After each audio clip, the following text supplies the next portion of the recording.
আসে।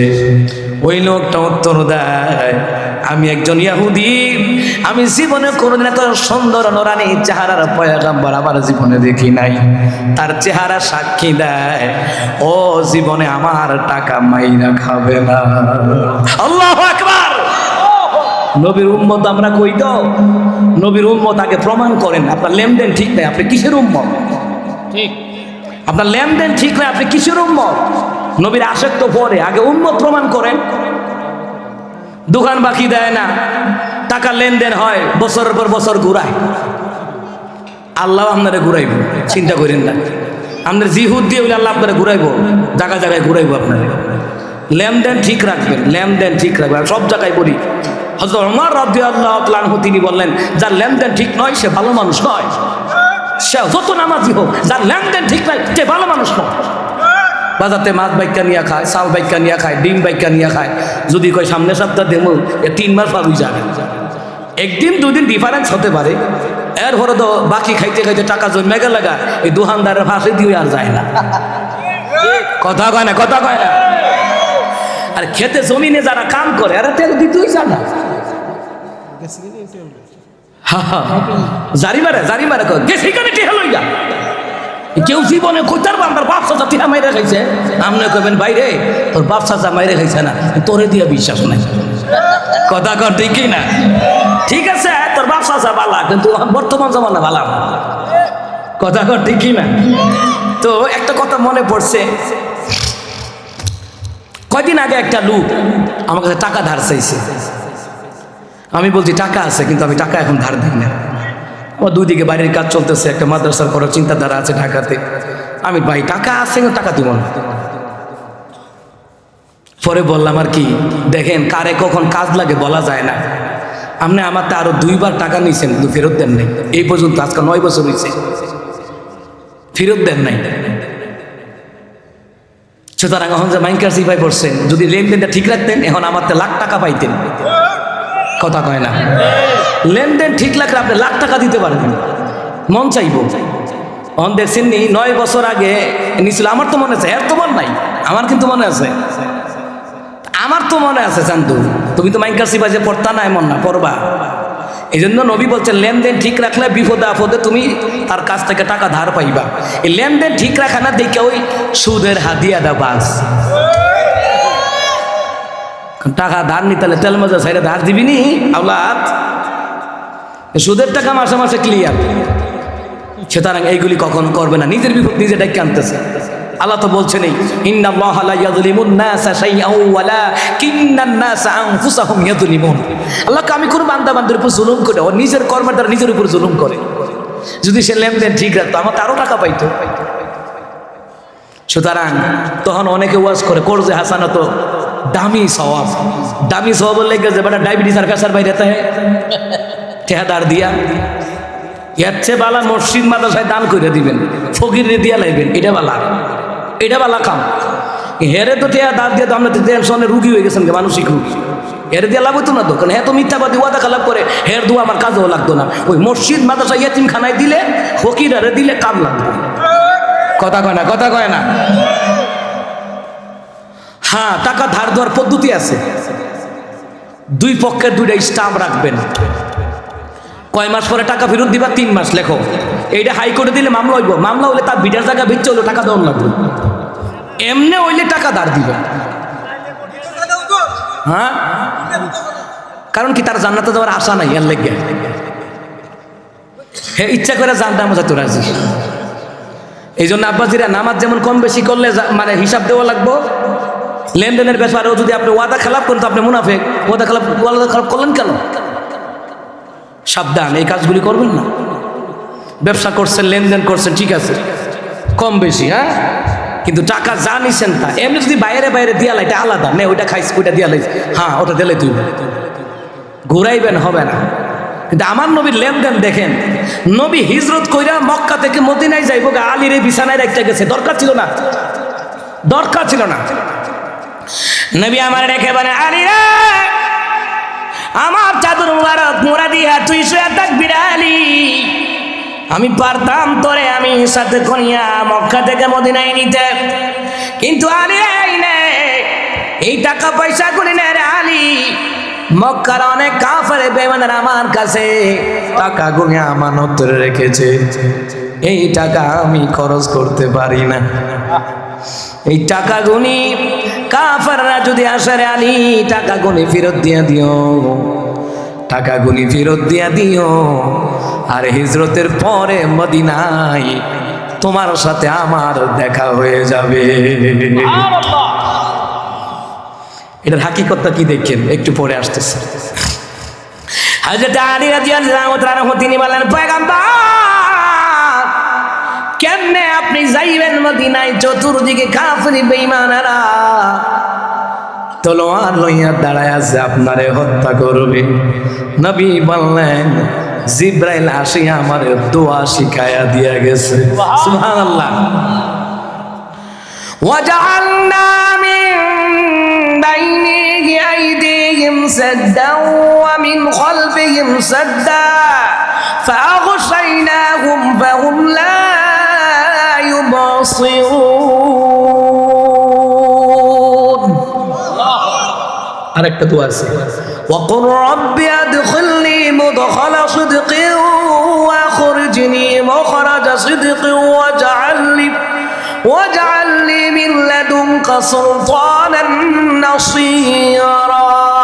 এই দোয়াগুলি পড়ছেন, পয়রা নবী হাতের হস্ত মুবারকের মধ্যে বালু লইয়া ছাইরা দিছে, সব বালু আমার নবীর ঘর মুবারক চতুর্দিকে কাফেররা দাঁড়া রয়েছে, সকলের চোখের মধ্যে গিয়ে ঢুকে পড়ছে। সুবহানাল্লাহ বলেন।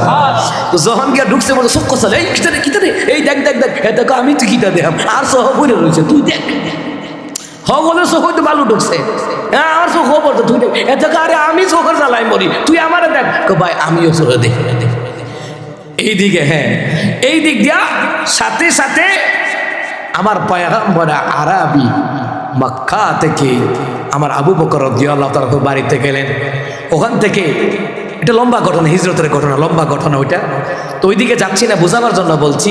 তো পয়গম্বর আরবির লেনদেনটা দেখছেন আলীর রাইখে গেছে। তো কাফের বেঈমানের দরজায় ধাক্কায় ধাক্কায় দরজা খোলা, কিরে দরজা খোলা, চাইয়া দেখে আপনার ধাক্কা দিয়া ঢুকার পরে দেখে চাদর মুড়াদা ঘুমাই রয়েছে। একজনে কো মার, আর একজনে কো না, চাইয়া লয় মোহাম্মদ নেই।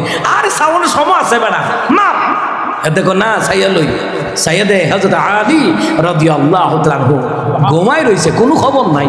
আল্লাহু আকবার বলেন। 3-4টা ধাক্কা দিছে, ফাল দিয়ে উঠছে, কিটা এই বেটা হয়তো তোরই মেরে ফেললাম, মোহাম্মদ মনে করে তোরে মারতাম। আলী রাদিয়াল্লাহু তাআলা কয় মারতা পারতা না। আমার নবী কইছে, নবী হিজরত করে মদিনায় গেছে, তো আমার নবীর লোকে কয়দিন পরে দেখা হইব, যেহেতু নবী কইছে মদিনায় দেখা হইব, এর আগে যতই কাম কর আমারে মারতাম না। আল্লাহু আকবার। আমারে মারতে পারবো না, এটা গ্যারান্টি। এর লাগে আমি আরামের ঘুম দিছি। আল্লাহু আকবার বলেন। কিসের ঘুম দিছি কথা কয় না। হযরত আলী রাদিয়াল্লাহু তাআলা তিনি বললেন, দুনিয়ার জমিনে যত ঘুম ঘুমাইছি রে, এত ঘুম জীবনে আমি ঘুমাই নাই। হিজরতের রাতে পয়গম্বর আরবির বিছানায় আমি আলীরে যখন শোয়া দিলা রে, এত তৃপ্তির ঘুম ঘুমাইছি, 100 বছরের ঘুমের তৃপ্তি আমি পেয়ে গেলাম। কারণ কি, ওই বিছানা মুবারকের মধ্যে পয়গম্বর আরবির পিঠ মুবারক লাগছে, ওই জায়গায় শোয়ার কানালি কয় জীবনে এত আরামের ঘুম আমি দিতে পারি নাই। নবীর কদম মুবারক, নবীর চারা মুবারক, নবীর পিঠ মুবারক যেই বিছানায় লাগছে, ওই বিছানাটাও বরকতপূর্ণ হইয়া গেছে।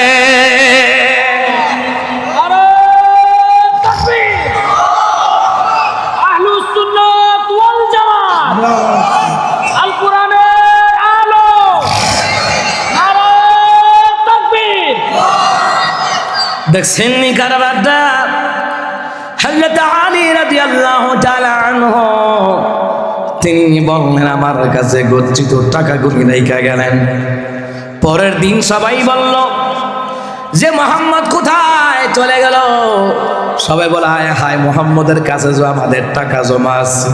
আলী কয় এই দেখো আমার রাসূলুল্লাহর রেখে যাওয়া আমানত, তোমাদের দেওয়া আমানত আমার নবী আমার কাছে আমানত রেখে গেছে। কাফেররা দৌড়ে এসে পুটলা খুলে খুলে দেখে যেইভাবে দিয়েছিল ওইভাবে রাখা আছে। এখন কারোরে যদি হাওলাত দেন হে বয়া বয়া খাইবার আপনারে কইব আমি চলতারি না, না চলতালে মাছ মাংস আই কই থেকে করো, হ্যাঁ চলতারে না বলে। এটা হচ্ছে মানুষের মিথ্যা অজুহাত, চলতারি না উদ্ধার পাও, ভালো চলতেছে। কিছু মানুষ গরিব হয় নিজের কারণে, খাসিয়তের কারণে। সব ক্ষেত্রে সন্তুষ্ট থাকবেন, খাইয়া না খাইয়া যা পারেন সন্তুষ্ট থাকবেন। ভাই বোন কতটুকু দিয়েছে না না দিয়েছে ওটা না, যা আছে আল্লাহর পক্ষ থেকে আমার রিজিকে যা আসছে কোনো না কোনো ভাবে আমার ঘরে আসবে, আমার কাছে আসবে। হ্যাঁ চেষ্টা চালিয়ে যেতে হবে, তবে আলহামদুলিল্লাহ বলতে হবে। জীবনে এই কথা বলবেন না তুই আমার কি দিছ, কথা কয় না এই কথা বলবেন না। আব্বা মারাও বলবেন না জীবনে কি দিছ করে, ভাই বোনকেও বলবেন না জীবনে কি দিছ আমার, এই কথা বলবেন না। পারলে নিজে কিছু দেন, ঠিক কিনা কোন। এই জন্য আমার আব্বাজির আমার বাবারা হায়ারা পয়গম্বর আরবির লেনদেন এমন লেনদেন নবী বললেন, এই লেনদেনের কারণে আমি রাসূল জানাজার নামাজও পড়তাম না। জানাজার লাশ সামনে আসলো, এই ব্যক্তির কি ঋণ আছে? একজন কলা নাম ইয়া রাসূলুল্লাহ, ঋণ আছে। ঠিক আছে আমি গেলাম, জানাজা পড়ব না, কারণ যে ব্যক্তির ঋণ যদি কেউ মাফ না করে আল্লাহ মাফ দিবে না, আর আল্লাহ মাফ না দিলে তুমি জান্নাত পাইবা না, জাহান্নাম অবধারিত। অনেক আছে জোরে মাফ নেই, মাফ করে দেন, মাফ করে দেন, মাফ করে দেন, হবে না। মক্কার ইমাম লইয়া আইয়া ভাবদুল্লাহ হইতো না। শহীদের সব গুনাহ মাফ, শহীদ হইলে বিনা হিসাবে জান্নাত, কিন্তু ঋণ মাফ নাই। এই ঋণের কারণে সে জাহান্নামে যেতে হবে। এই জন্য আমাদের অনেকের বাপ চাচা মারা গেছে, আমাদের অনেকের আত্মীয় স্বজন মারা গেছে, কার কাছে টাকা পাইব দিয়া দিয়ে মাফ চাইবেন কি লিখিয়া? যদি সে মাফ না করে আপনাকে ভিক্ষা করে হলো এই ঋণের টাকা পরিশোধ করতে হবে, দিতেই হবে। হ্যাঁ এটাই আল্লাহর বিধান। আপনি অন্যান্য আমল কম করছেন, ইয়াগফিরু লিমান ইয়াশা, আল্লাহ ইচ্ছে করলে মাফ দিবে, কিন্তু ঋণ আল্লাহ মাফ দিবে না, সাবধান। আর ঋণ অনেক সন্তান জানে বাপের ঋণ আছে, দিতে রাজি না, হেজুরে মাফ লইলে। আমার ছোট ভাইটা শামীম এখানে আছে, কদিন আগে একটা স্বপ্ন দেখছে, নাম বলবো না। স্বপ্নে দেখতেছে ঋণের কারণে লোকটা আযাবের মধ্যে আছে। তো আমার ছোট ভাইটা রাতে 3টার সময় ফোন দিছে, ভাই একটা স্বপ্ন দেখলাম, আমিও প্রোগ্রাম থেকে আসছি, শুইছি মাত্র, হাত মুখ ধুয়ে উজু করে একবারে শুইছি, এমনি ফোন দিছে। আমি কি বাড়িতে কোনো বিপদ নাকি, আম্মা অসুস্থ নাকি আব্বার কোনো সমস্যা? তার ওয়াইফ একটু অসুস্থ ছিল, আল্লাহ যেন সুস্থ করেন, আম্মা অসুস্থ, আল্লাহ যেন সুস্থ করেন। তো আমারে বলতেছে ভাই ঋণের ব্যাপারে। তখন বললাম যে হ্যাঁ, ঋণ যদি মাফ না করে আল্লাহর পক্ষ থেকে তাকে জান্নাতে নেওয়ার কোনো ফায়সালা আসবে না, ও আযাবে গ্রেফতার থাকবে। এই জন্য প্রতিটি সন্তান, হ্যাঁ বাপে ঋণ করে গেছে, কার লেগে করছে, বাপে তার আরেক গরও দিছে না, আরেক গ্রামও দিছে না, তুমগরি মাছ মাংস খাওয়াইছি, সুতরাং বাপের ঋণটা দেওয়া লাগবে। আমি আমার ভাইটা রেখেছি, ভাই ফান দিয়ে বুঝাই দিস, আর না ভালো এখন কইতাম গেলো কইব আমার আব্বার কাছে টেয়া পাইব, তুমি আইছো ঋণ আদায় করতাম না। এখন তো ভালো বুদ্ধি দিলে আপনার শত্রু মনে করো, কথা কন ঠিক কি না? আর ঋণ মানুষকে আরো নিচে ডাবাইয়া দেয়, ফারতে ঋণ করবেন না। আমি আমার আব্বারে দেখছি জীবনে ঋণ করেন, ছোট সময় থেকে দেখছি জীবনের ঋণ করে আম করে খাওয়ায় না। আলহামদুলিল্লাহ বুকে হাত দিয়ে বলতে পারে আমার আব্বার কাছে কেউ 1 টাকা পাবে না, আলহামদুলিল্লাহ। কিন্তু অনেকে আছে হারে তার বাবা খাওয়াই গেল, ঋণ করে গেল, সন্তান দিতে জায়গা আছে, 100 জায়গা বেচা ঋণটা দিয়ে দাও না, দিতে রাজি না। মানে আব্বা জাহান্নামে যাক, আমার কিটা, আব্বারে ভিডিও আমার কিটা। এই কথাগুলি খুব মনে রাখেন, চললেন ঋণ আদায় করে লাগেন, মাপ না দিলে ঋণ আদায় করতেই হবে। বিধান কার? জোরে এখন বিধান কার? ভাইয়ের আমার, বাবারা আমার। তাহলে মুসলমান ইমানদাররা যাই হোক, আমার নবীর মর্যাদার ব্যাপারে অনেক তাফসীর এই দিকে আছে, ওইদিকে যাব না। এরপর আল্লাহ তাআলা বলেন ফাইন্না মা'আল উসরি ইউসরা, নবী কষ্টের সাথেই সুখ রয়েছে। ইন্না মা'আল উসরি ইউসরা, নিশ্চয়ই কষ্টের সাথে সুখ রয়েছে। হ্যাঁ কষ্টের পরেই সুখ। আপনারা অনেকে বলেন মেসেঞ্জারে নক দেন, ভাই আল্লাহ তোমার এত মর্যাদা সম্মান দিছে। আমি কই ভাই এটা আপনাদের দোয়া আর আমি কষ্ট করছি। উস্তাদের দোয়া, আমার উস্তাদ আছে, উস্তাদের দোয়া মুফতি সাইদুর রহমান হুজুর, আর এবারের হুজুর খৈকলার হুজুর, আমার গ্রামবাসী মুরব্বীরা, যুবকারা, মা বোনেরা, এটা দোয়া আপনারা দোয়া করছেন আর আমি কষ্ট চেষ্টা চালায়া গেছি। চেহারা চাইয়া কেউ টাকা দেয় না। আচ্ছা মাগনা কেউ টাকা দেয়? কথা কেন? ফকিন্নি বেটিরে ভিক্ষা দেয় না, আর আমার মাগনা দিয়ে নেবো টাকা, কষ্টের বিনিময়ে দেয়। ঠিক কিনা কন? ফাইন্না মাআল উসরি ইউসরা, ঠিক না কন? ইন্না মাআল উসরি ইউসরা, কষ্টের সাথে সুখ রয়েছে, কষ্টের সাথে সুখ রয়েছে। হ্যাঁ, আপনি এমন ভাবে কষ্ট করে আপনার বউজি ছেলে মেয়ে যেন অন্যের কাছে হাত পেতে খেতে না হয়, এমন কষ্ট করবেন, এমন কষ্ট করবেন আপনার বউজি ছেলে মেয়ে যেন কারোর কাছে যেন হাত পেতে খেতে না হয়। আপনি নিজে ছেলে মেয়ের সম্পত্তি, আপনার সন্তান যেই বাবুক, আপনার ছেলে হোক মেয়ে হোক, যেই বাবুক, এইগুলি সবগুলো মীমাংসা করে দিয়ে যাইবেন, না হয় কবরে গেলেই কিন্তু আঘাত, শাস্তি কিন্তু মাপ নাই। হালালভাবে কষ্ট করেন, আপনার ছেলে মেয়ে দিয়ে হইলেও আল্লাহ আপনারে ধনী বানায় আনবো। সুবহানাল্লাহ কইতেন না? আপনার ছেলে মেয়ের দিয়ে হইলেও আল্লাহ পাক আপনার ধনী বানায় দেবো। আপনার ছোট ব্যবসা কি হয়েছে, সৎভাবে করেন, এইটা দিয়ে আল্লাহ আপনার ধনী বানাইবে। থান ব্যাপারি করে বিল্ডিং করে কি মনে করেন? সৎভাবে ব্যবসা করে, নামাজ পড়েন, নামাজ রিজিক বাড়ায়। নামাজ, কথা কয় না, কথা কয় না, নামাজ রিজিক বাড়ায়, সততা রিজিক বাড়ায়, দান সাদাকা 500 রিজিকের দরজা আল্লাহ খুলে দেয়।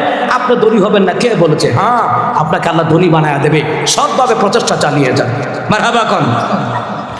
ফাইদা ফারাগতা ফানসাব, নবী যখন আপনি অবসর পাবেন তখনই কঠোর ইবাদত করবেন, তাহাজ্জুদ পড়বেন, এশাক পড়বেন, আশরের নামাজ পড়বেন, তাশরের নামাজ পড়বেন, আওয়াবিন পড়বেন।